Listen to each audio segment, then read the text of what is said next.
नमस्कार दोस्तों।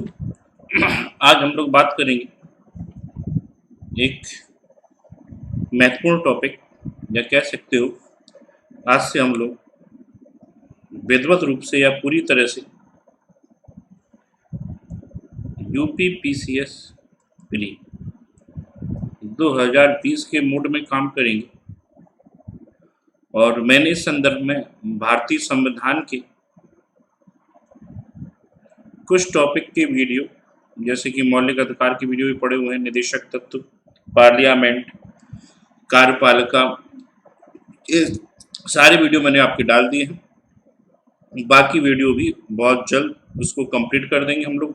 Indian constitution, भारतीय संविधान, और भारतीय संविधान को समाप्त करके इसके बाद हम लोग भारतीय इतिहास पर आ जाएंगे, और फिर इतिहास व ज्योग्राफी हम लोग लगातार पढ़ेंगे। इन दोनों को मिलाकर लगभग 70 क्वेश्चंस आपके मैं कंप्लीट कराऊंगा, और बाकी संविधान यानी हम 100 सवाल के लगभग का मटेरियल कंप्लीट कर लेंगे आगे आने वाले कुछ समय में। तो जुड़े रहिए, सारे वीडियो को अंत तक देखें। कि बहुत बार ऐसा होता है कि समझ में नहीं आती चीज़ें, और समझ में ना आना भी क्या कहते हैं, एक सिंपल सी बात है। आप सिविल की तैयारी कर रहे हैं, सिविल के लेक्चर पढ़ रहे हैं, तो पहली बार में आपको हर चीज़ समझ में आ जाए तो इसका मतलब मेरे पढ़ाने का कोई मतलब नहीं है। चीज़ें समझ में नहीं आएंगी, कहीं पर दिक्कत होगी, किताबों पर भी जाना पड़ेगा, क्योंकि मेरा सीधा उद्देश्य है कि आप पास हों, और बगैर किताबों के आप पास नहीं हो सकते। मेरा उद्देश्य यहाँ पर ये है कि मैं आपको जो भी लेक्चर दूंगा वो बेसिकली अंडरस्टैंडिंग के लिए होंगे। आप अंडरस्टैंडिंग करेंगे टॉपिक पर, और फिर आपको ये टॉपिक है वो टॉपिक आपको किताब से देखना पड़ेगा, और उसके बैक ईयर के क्वेश्चंस, बैक ईयर के सवाल लगाने पड़ेंगे। आज पहले मैं सिलेबस डिफाइन करूँगा ज्योग्राफी का, क्योंकि आज से ज्योग्राफी क्लास चालू हो रही है। हम लोग बात करेंगे भूगोल के सिलेबस की। देखिए, नोट करते जाइए। जैसे कि भूगोल है, अगर भूगोल के हम सिलेबस की बात करें तो कई खंडों में बांट सकते हैं। जैसे इसका एक हिस्सा है भौतिक भूगोल, जिसको हम फिजिकल ज्योग्राफी भी कहते हैं। एक हिस्सा इसका है जो विश्व भूगोल,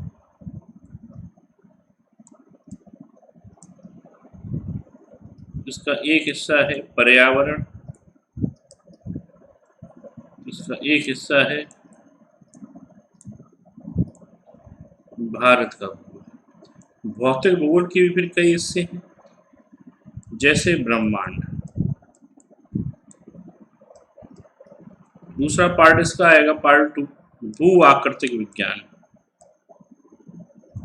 भू आकृतिक विज्ञान में हम लोग क्या पढ़ते हैं, बेसिकली इसमें जो पृथ्वी पे जो चीजें हैं, पर्वत, पठार, नदियां आदि चीजों का अध्ययन करते हैं। इसका तीसरा पार्ट आएगा जलवायु भूगोल। इसमें क्लाइमेट के बारे में अध्ययन करते हैं। इम्पॉर्टेंट टॉपिक है, इम्पॉर्टेंट एरिया है, इम्पॉर्टेंट यूनिट है। अगली यूनिट आएगी समुद्र भूगोल, इसमें हम समुद्र का अध्ययन करते हैं।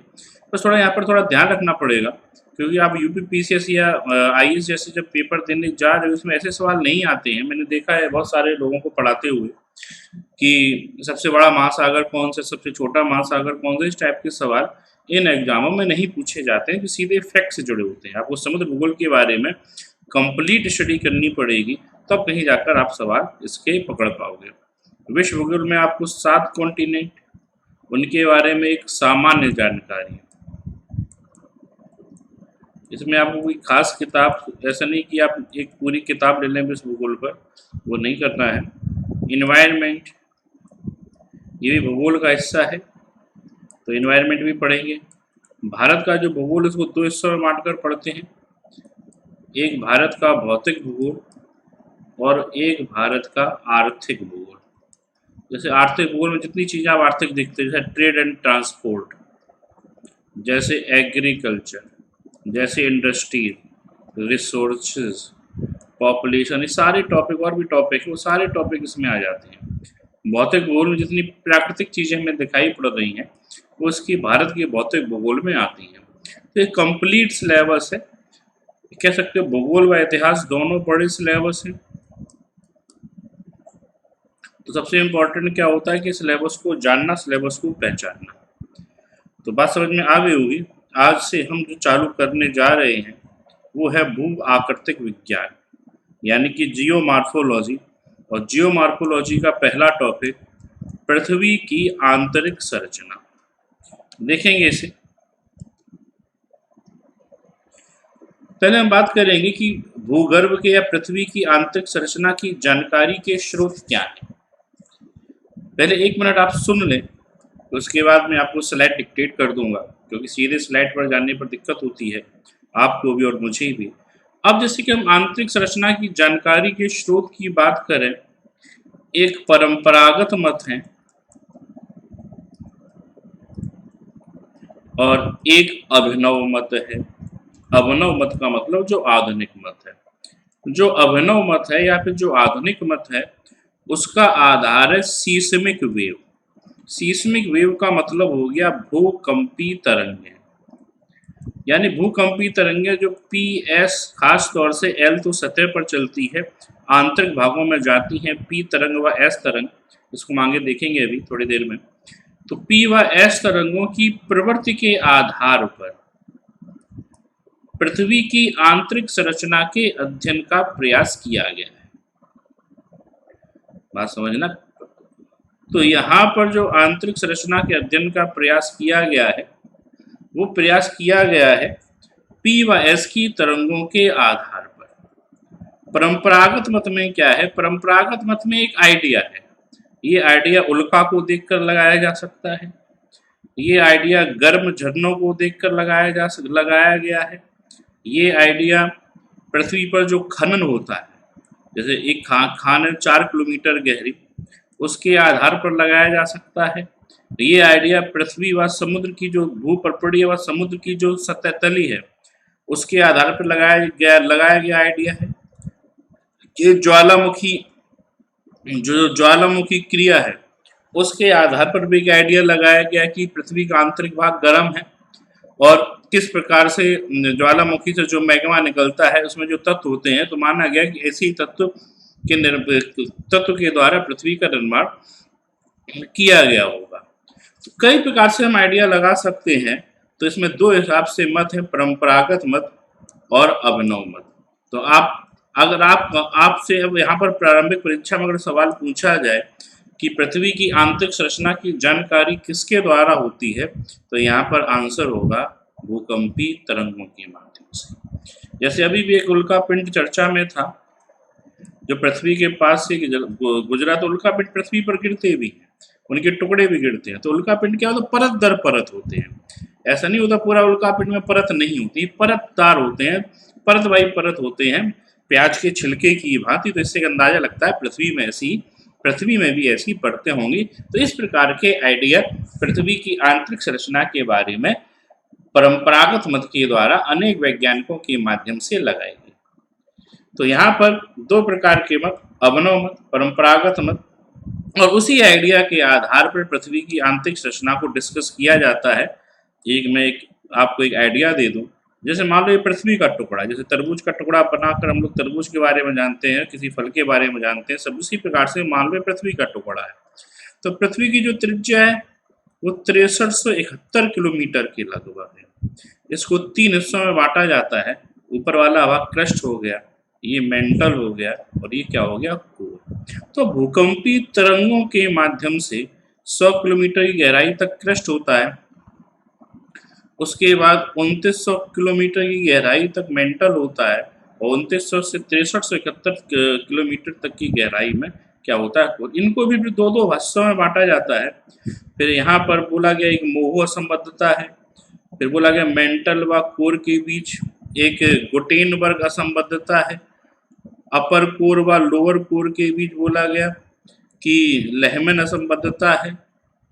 और इसी प्रकार से और भी डिसकंटिन्यूटी की बात की जाती है। डिसकंटिन्यूटी का मतलब है, असंबद्धता का मतलब है जब हम एक लेयर से दूसरी लेयर में पहुंचते हैं, तो PS तरंगों की गति में, प्रवृत्ति में, दिशा में जो अचानक परिवर्तन आता है, उस आधार पर इस प्रकार की लेयर को यहाँ पर डिसाइड किया गया है। तो हम अब अपनी स्लाइड पर आगे बढ़ेंगे, इसको समझने का प्रयास करेंगे। भूगर्भ की जानकारी के स्रोत क्या हैं? तो अभी तक जो मैंने आपको बताया और ये जितनी भी स्लाइड ये बनी हुई है, ये इस मटेरियल से खास तौर से यूपीएससी व यूपीपीएससी में जितने भी पीएससी हैं सवाल आएंगे, आते रहे हैं, क्योंकि इसमें एनसीईआरटी के पॉइंट भी हैं जो एनसीईआरटी से यूपीएससी और यूपीपीएससी सवाल पूछता है, उस एनसीईआरटी से इसमें पॉइंट डाले गए हैं। इस वजह से मैंने यहाँ पर पॉइंट हटाने का प्रयास नहीं किया है। जितना मटेरियल था पुराने एनसीईआरटी का और नई एनसीईआरटी का, साथ में जो मेरा खुद का अनुभव है, वो सारे पॉइंट यहाँ पर डाले गए हैं। तो थोड़ा स्लाइड बड़ी भी हो गई, मटेरियल ज़्यादा हो गया है, तो उसको समझने का प्रयास करें, क्योंकि आईएएस के एग्जाम आप फिल्टर मटेरियल से नहीं निकाल सकते, इस चीज़ का विशेष ख्याल रखें।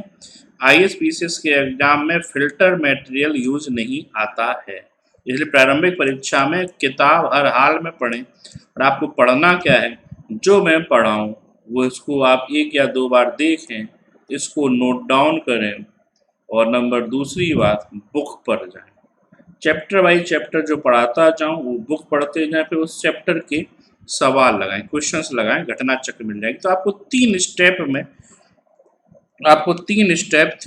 हैं पास होने के। पहला स्टेप मैं पढ़ाऊँगा, दूसरा स्टेप आप किताब से पढ़ना है, तीसरा स्टेप आपको क्वेश्चंस लगानी है। अगर ये 3 स्टेप स्ट्रेटजी फॉलो कर ली तो आप प्री में हर हाल में पास हो जाएंगे। प्री आपका नहीं रुकेगा, किसी भी कीमत पर नहीं रुकेगा।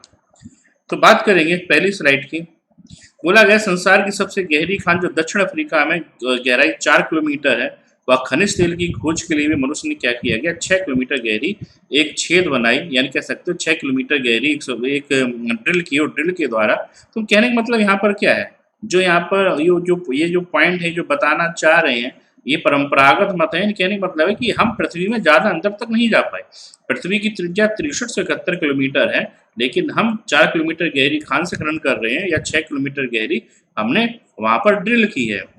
तो यह गहराइयाँ पृथ्वी के केंद्र की दूरी की तुलना में क्या है, बहुत कुछ भी नहीं है। यदि पृथ्वी के केंद्र तक एक सुरंग खोदी जाए तो महासागरी नितल का मतलब होता है जो महासागर का जो क्या होता है, तल होता है। इसकी गहराई 6000 किलोमीटर से भी अधिक होगी, क्योंकि पृथ्वी की त्रिज्या क्या है, 6371 किलोमीटर है। तो इसमें पॉइंट बोला गया है कि हमें जो भी अभी हमारे पास जो उपलब्ध स्रोत हैं, खनन है या हम ड्रिल कर रहे हैं तेल निकालने के लिए, खनिज तेल निकालने के लिए, वो नाम मात्र या नगण्य है पृथ्वी की गहराई के आधार पर। फिर भी बिना छेद बनाए भी कई ऐसी चीजें जिनसे अन्वेषकों को पृथ्वी के भीतरी भाग के बारे में पर्याप्त जानकारी मिलती है। अब इसमें बहुत सारी चीजें आ जाएंगी, जैसे उल्कापिंड भी आ जाएंगे, भूकंपी तरंगे भी आ जाएंगी, ज्वालामुखी क्रिया आ जाएंगी। तो प्रत्यक्ष या परोक्ष जो प्रमाण आते हैं उनसे हमें क्या मिलती है, पृथ्वी की जानकारी, पृथ्वी के आंतरिक स्रोत की जानकारी हमें यहाँ पर क्या होती है, प्राप्त होती है।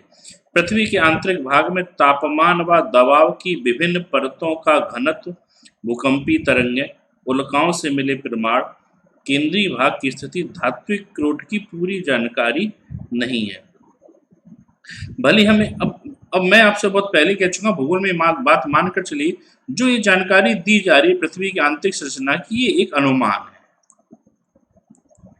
यहाँ पर हम एक अनुमान लगा रहे हैं, क्योंकि वहां तक जाना, किसी यंत्र का जाना या किसी व्यक्ति का जाना संभव नहीं हो सका। बोला भी जाता है कि समुद्र के बारे में हम ज्यादा जान सकते हैं पृथ्वी की आंतरिक संरचना की अपेक्षा, कि समुद्र के अन्वेषण के लिए बहुत सारे उपग्रह भेजी भी गए हैं।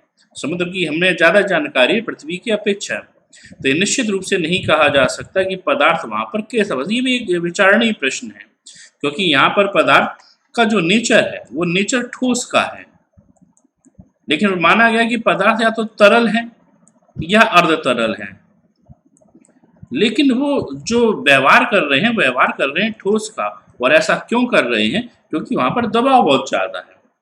तो बात समझ में आ रही होगी। इस स्लाइड का आपको मतलब समझ में आया होगा। इस स्लाइड का मतलब केवल इतना है कि हम पृथ्वी में ज्यादा गहराई तक नहीं जा सकते, क्योंकि पृथ्वी की त्रिज्या 63 से 71 किलोमीटर है, और 6 किलोमीटर तक का क्या किया गया है, ड्रिल किया गया है। तो जो जानकारी हमें मिलती है वो एक अनुमान है। हो सकता है कभी अनुमान चेंज भी हो सकते हैं, परिवर्तित भी हो सकते हैं, जिस दिन हमें कोई ऐसा यंत्र मिला है, कोई ऐसी जानकारी मिले जिससे कि हमें एग्जैक्ट हमें पता लग पाए कि पृथ्वी की आंतरिक संरचना आखिर है क्या। आगे बढ़ेंगे अगले स्लाइड पे। अब वही बातें जो मैं आपको बता चुका हूं कि यहाँ पर उल्काएं जो सौर मंडल का अंश है, इस विषय में हमारी जानकारी कम है। अब उल्काएं क्या होती है? उल्काएं का एक पिंड है, जिस प्रकार उल्काएं पिंड है, एक कह सकते हो अंतरिक्ष में ये भी घूमते हैं। अभी जैसे भी हाल ही में उल्का चर्चा में आया जो पृथ्वी से टकराने वाला था और पृथ्वी के बहुत पास से गुजरा। तो इनकी बनावट, पृथ्वी भी एक ब्रह्मांडीय पिंड है, उल्का भी एक ब्रह्मांडीय पिंड है। तो उल्काएं हमें प्राप्त होती रहती हैं, साइबेरिया में उल्काएं गिरती हैं, तो उल्काओं के कुछ हिस्से वायुमंडल में आकर घर्षण के द्वारा जलकर राख भी हो जाते हैं, कुछ जो राख नहीं हो पाते तो वो पृथ्वी पर हमें प्राप्त हो जाते हैं, जिनके अध्ययन से हम पृथ्वी की आंतरिक संरचना के बारे में, तो एग्जाम में यहाँ भी प्रश्न आ सकता है। अब यहाँ पर कई सारे विकल्प बनाए जा सकते हैं, जैसे बोला है पृथ्वी की आंतरिक संरचना की जानकारी मिलती है, ऑप्शन ए भूकंपी तरंगें, ऑप्शन बी उल्काएं, तो एक और दो, फिर ऑप्शन बना दिए एक एक और दो दोनों, ना एक ना दो, केवल एक केवल दो, तो यहाँ पे उल्का पिंड भी हो जाएगा और भूकंपी तरंगे हो जाएंगी, तो इसका आंसर होगा एक बा दो दोनों। तो उल्काएं कभी कभी पृथ्वी के धरातल पर गिरती हैं, इसके अध्ययन से पता चलता है पृथ्वी में भी उन्हीं के समान प्याज की परतों की जैसी एक केंद्रीय परत है और आंतरिक क्रोट का निर्माण इन्हीं की भांति भारी पदार्थों से हुआ है। तो जिस प्रकार से प्याज में अनेक परतें होती हैं, उसी प्रकार से इसमें भी क्या होती हैं? परतें होती हैं। इसके अलावा ज्वालामुखी विस्फोट, गर्म जल के झरने से जानकारी मिलती है पृथ्वी के आंतरिक भाग का तापमान क्या है? अधिक है।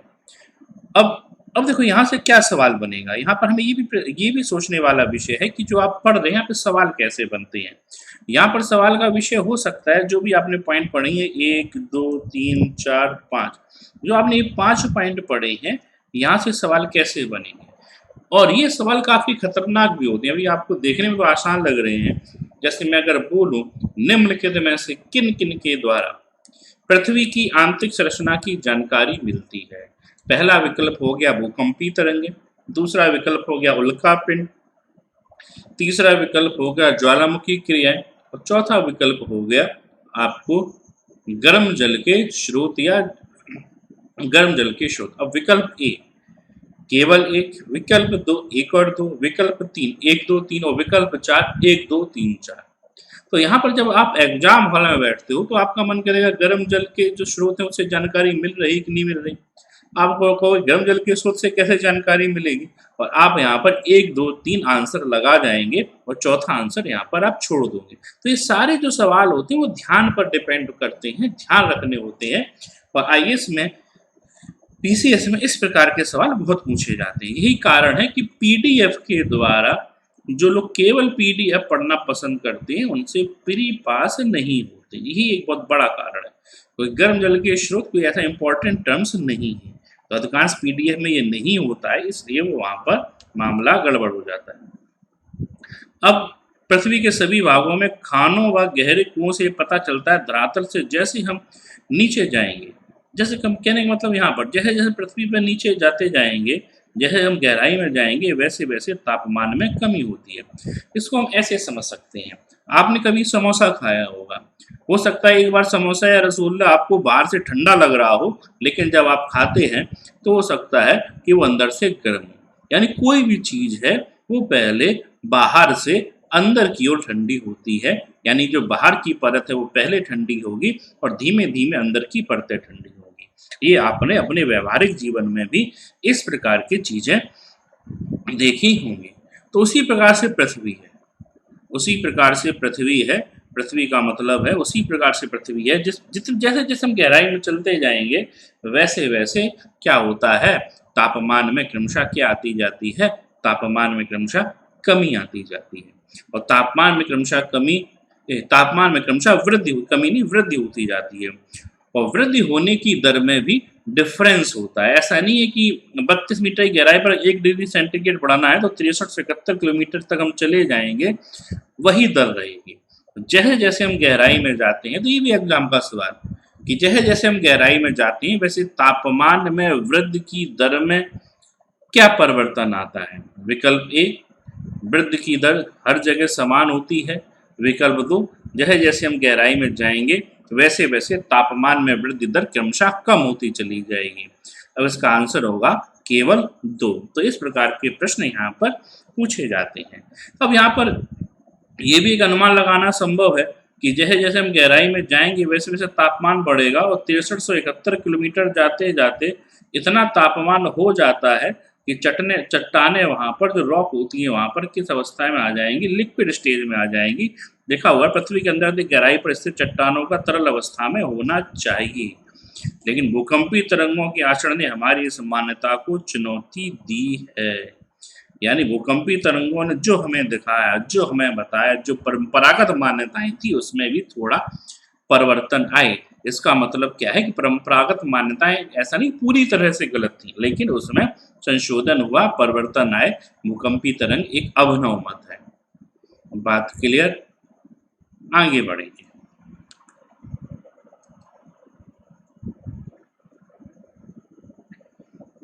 ये दिया गया है एक प्रकार से।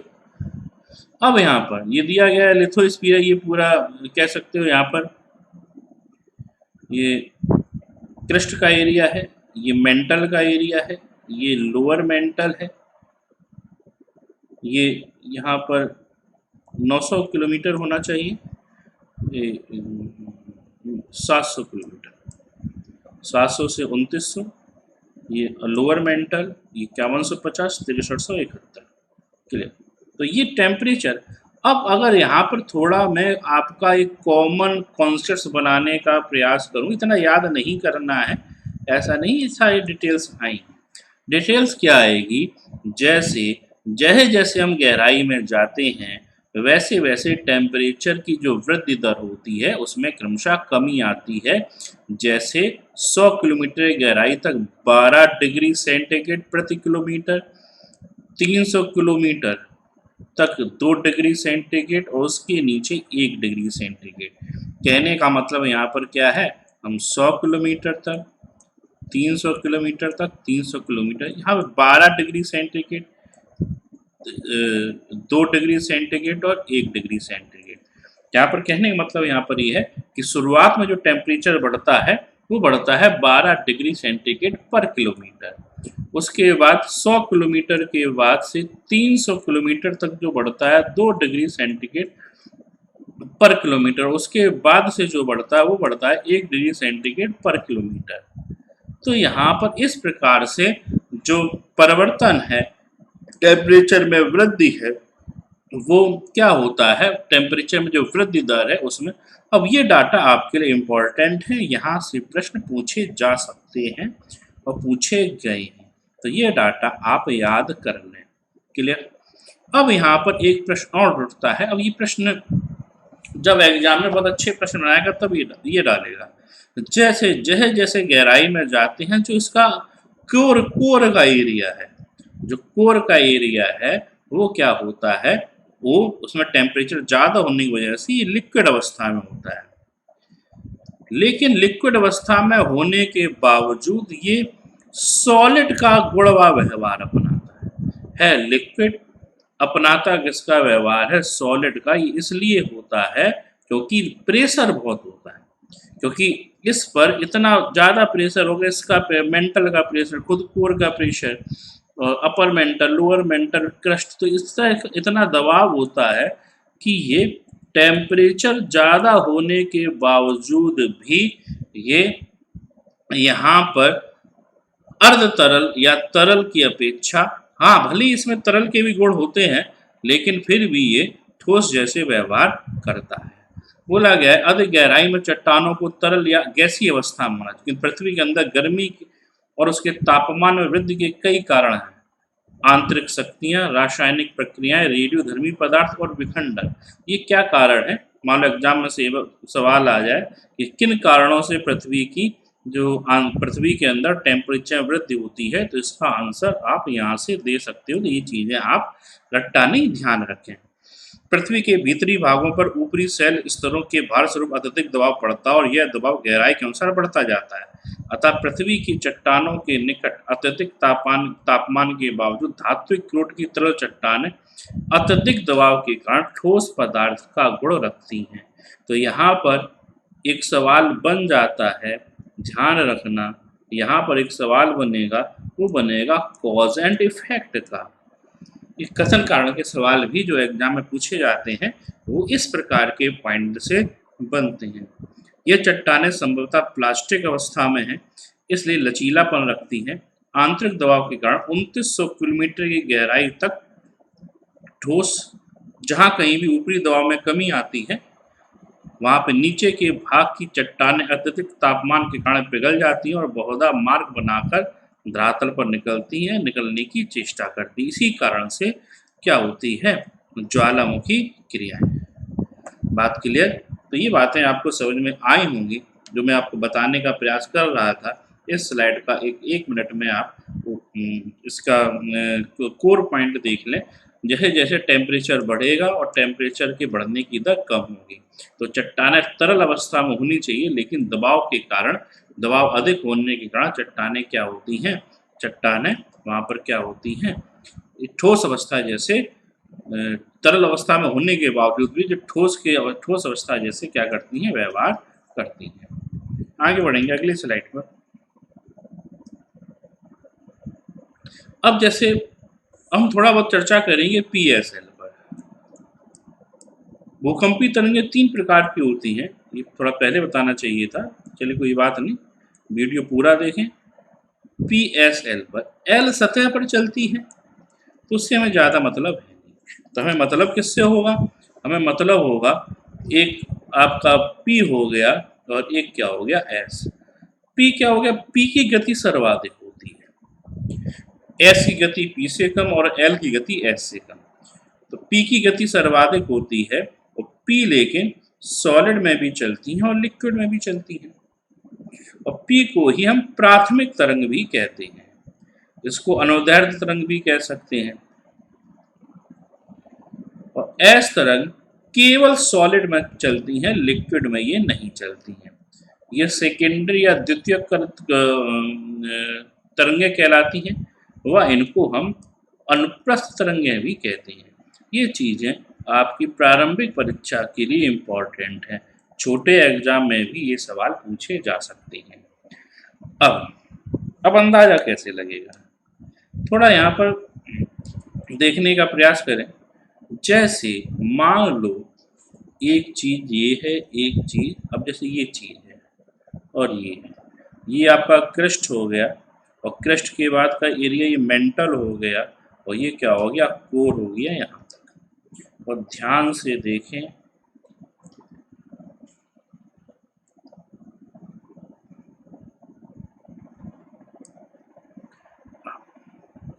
अब क्या हो गया इस पी व एस का, तो यहाँ एल केवल यहाँ चलेगी, पी व एस मेंटल में तो चलती है, पी मेंटल में भी चलती है और ये पी है और पी कोर में भी चलती है। लेकिन ये जो ये आ रहा है, ये आ रही, ये मुड़ गई, ये चीज ऐसे ये मुड़ गई। ये जो मुड़ी हुई तरंगे हैं,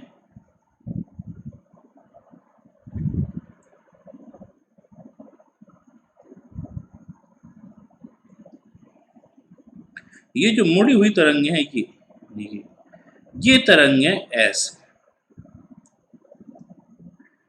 और ये जो तरंग है ये ऐसी, ये तरंग मेंटल में भी चली तो एस तरंग चल रही है। तो इस हिसाब से ये कोण बन रहे हैं, उस हिसाब से एक आइडिया लगाया गया कि लगभग 2900 किलोमीटर की गहराई पर ये क्या हुई होंगी, ये वहां से इस प्रकार से मुड़ी होंगी।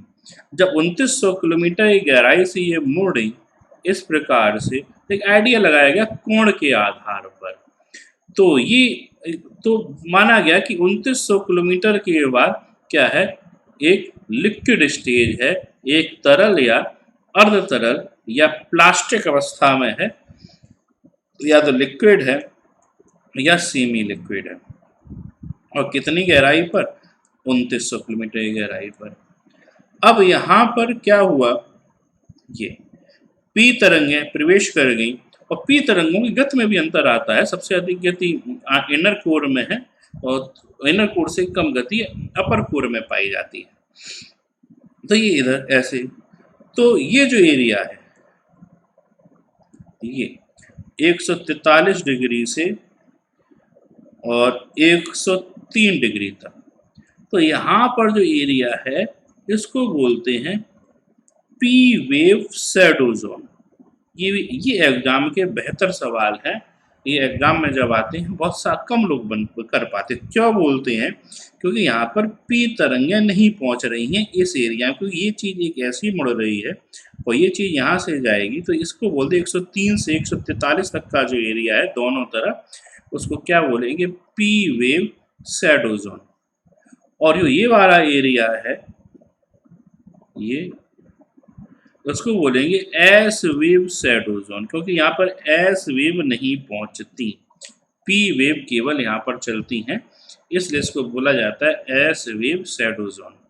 क्लियर, ये पी वेव शैडो जोन हो गया तो ये एस वेव शैडो जोन हो गया। तो इस प्रकार से हम एक आइडिया लगाते हैं तरंगों की दिशा और तरंगों की गति के आधार पर, कि अब जैसे इसी आधार पर ये मेंटल कोर को बदला गया है, क्योंकि तरंगों की गति में परिवर्तन आता है। गति में अचानक परिवर्तन आने से अनेक लेयर वहां पर पृथ्वी की आंतरिक संरचना में बताई जाती हैं। देखेंगे स्लाइड को, ये बात आपको समझ में आ गई होगी। सीस्मोग्राफ के द्वारा भूकंपी तरंगों का अध्ययन किया जाता है, तो ये भी आपका लिए इम्पोर्टेंट हो गया, ये पूछ लिया जाता है छोटे एग्जाम में भी।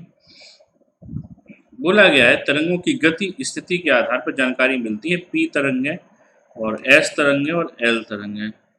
ठीक है, 2900 किलोमीटर गहराई तक सीमित होती हैं, इसके बाद एस तरंग लुप्त हो जाती है, पी तरंगों की गति कम हो जाती है, यानी जो अपर कोर है यहाँ पर थोड़ा गति कम हो जाएगी क्योंकि ये लिक्विड स्टेज में। एल तरंग धरातल पर चलती से कोई मतलब नहीं है। एस तरंग तरल अवस्था वाली चट्टानों के माध्यम से नहीं गुजर सकती, सिर्फ ठोस से गुजरती। इन तरंगों के अध्ययन से पता चलता है पृथ्वी की धात्विक कोण का स्वभाव तरल पदार्थ जैसा है, यानी इसका जो स्वभाव है वो क्या है, लिक्विड है या सेमी लिक्विड है।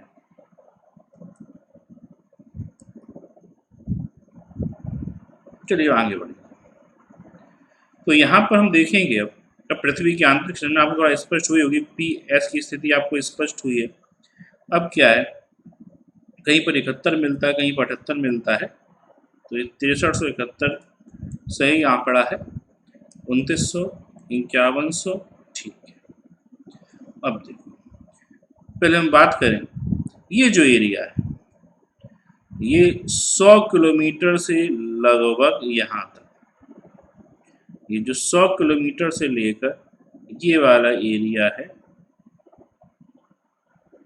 इसको बोलते हैं मेंटल। ये वाला एरिया बोला जाता है कोर। अब क्या है इसमें, ये वाला एरिया क्रस्ट।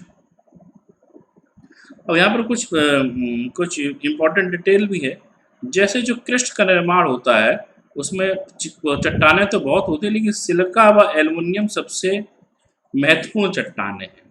तो सिलिका व एल्युमिनियम महत्वपूर्ण चट्टान होने की वजह से क्रस्ट को हम क्या कहते हैं, क्रस्ट को सियाल भी कहा जाता है। मेंटल में सिलिका व मैग्नीशियम महत्वपूर्ण चट्टान है, इसलिए इसको क्या बोला जाता है, सीमा। व कोर में निकेल व फेरस महत्वपूर्ण चट्टानें, सिलिका भी पाया जाता है, इसको बोलते हैं निफे।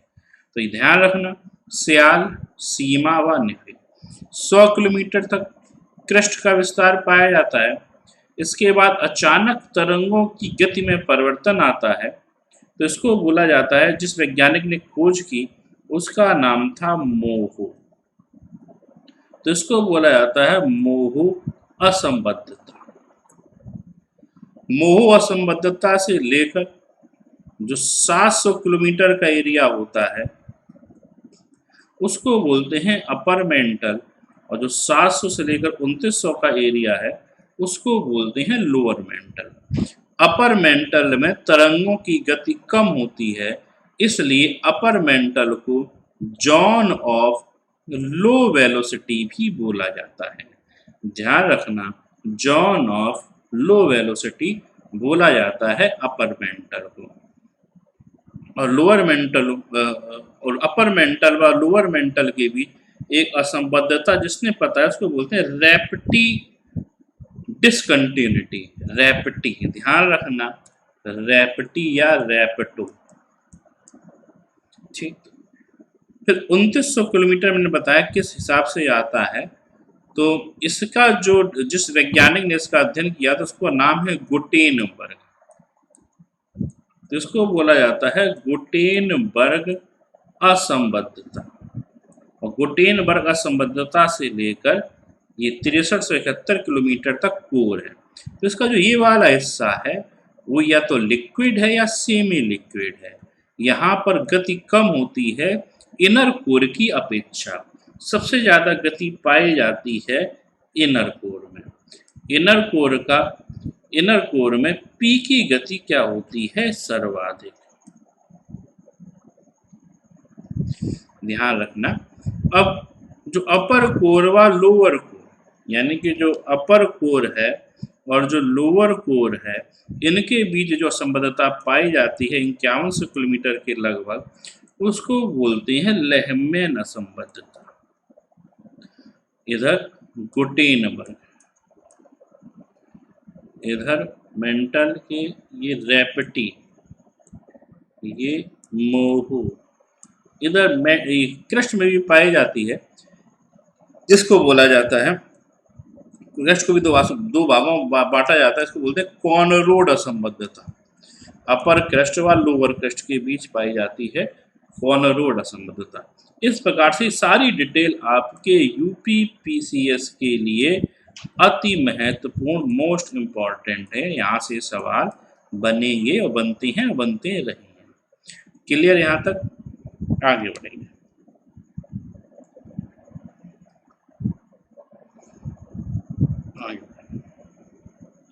ये कुछ और डिटेल है, ये इम्पॉर्टेंट है पीएससी व यूपीएससी के लिए। पृथ्वी के आंतरिक भाग की रचना प्याज के समान है, बता चुका हूँ। परत के नीचे दूसरी परत, केंद्रीय भाग लातिकुड़। तो ध्रुव पलटी काफी पतला होता है और इसकी तुलना अंडे के छिलके से की जाती है। अब यहाँ से सवाल बन सकते हैं, ये आपके लिए दोनों पॉइंट इंपॉर्टेंट। वीडियो पूरा देखें, बीच में स्किप ना करें। इनके नीचे भूपल्टी की ऊपरी परत मुख्यतः रवेदार, आग्नेय व रूपांतरित चट्टानों से बनी होती है। चट्टानें अम्लीय होती हैं, यानी कि जो ये बाहर वाला आवरण है, अगर इसको मान लें, जैसे कि हम इसको इस प्रकार से देखें, जैसे ये महासागर हो गया, ये महाद्वीप हो गया, बाकी ये ऐसा। तो ये वाला जो एरिया है बाहर वाली परत के नीचे, वो क्या है? आग्नेय चट्टानों से निर्मित है और रूपांतरित चट्टानों से निर्मित है और अवसादी चट्टानों से निर्मित है। ये वाला जो एरिया है, 3 प्रकार की चट्टानें पाई जाती हैं, आग्नेय, अवसादी, रूपांतरित, तथा ये वाला जो एरिया है वो अम्लीय है। तो जो महासागर वाले एरिया है, इसमें सिलिका की प्रधानता है और ये एरिया क्षारीय है। और यहाँ पर जो चट्टानें पाई जाती हैं, वो चट्टानें होती हैं बेसाल्ट की।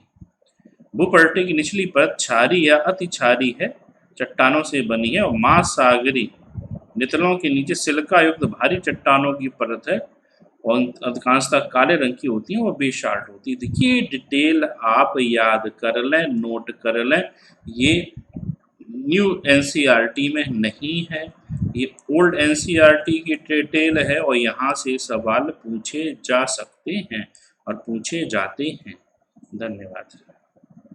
आगे बढ़ेंगे। कुछ डिटेल है, आप पढ़ लें। निचले मेंटल के आगे कुछ डिटेल है क्रस्ट के बारे में, मेंटल के बारे में। इसको मैं बता चुका हूँ, तो इसको आप पढ़ लें और इसको नोट डाउन कर लें। ठीक, यहाँ पर आपको कुछ चीज़ें और देखनी पड़ेंगी, मैं बता दे रहा हूँ क्या देखना पड़ेगा। इसमें आपको घनत्व व आयतन, किसी भी, तो इसको आप देख लें खुद से। जैसे वॉल्यूम व डेंसिटी, पूरी पृथ्वी का 16% वॉल्यूम है, आयतन है, लेकिन घनत्व कितना है 32%। अब जो क्रोड एरिया है इसका घनत्व क्यों ज़्यादा है? घनत्व इसलिए ज़्यादा है परसेंटेज वाइज क्योंकि यहाँ पर कौन से तत्व हैं? भारी तत्व हैं, भारी तत्व इसे निफे से बना है। और ये क्यों कम है? क्योंकि ये अब जैसे कोई भी आप सर्किल ले लें तो ये जो एरिया है आयतन है वो ऑटोमेटिक यहाँ की अपेक्षा ये एरिया कम होगा, तो इसलिए ये एरिया कम है और ये ज़्यादा है। तो ये 16% आयतन है और 32% क्या है? टोटल घनत्व डेंसिटी है पूरी पृथ्वी की। तो ये क्लास आपको कैसी लगी बताएं और चैनल को सब्सक्राइब करें, शेयर करें, लाइक करें और कोई समस्या हो तो कमेंट ज़रूर करें। वीडियो पूरा देखें, नोट करें और एक किताब और एक क्वेश्चंस बैंक को फॉलो करें। नहीं करोगे दिक्कत होगी, पास नहीं करोगे। धन्यवाद।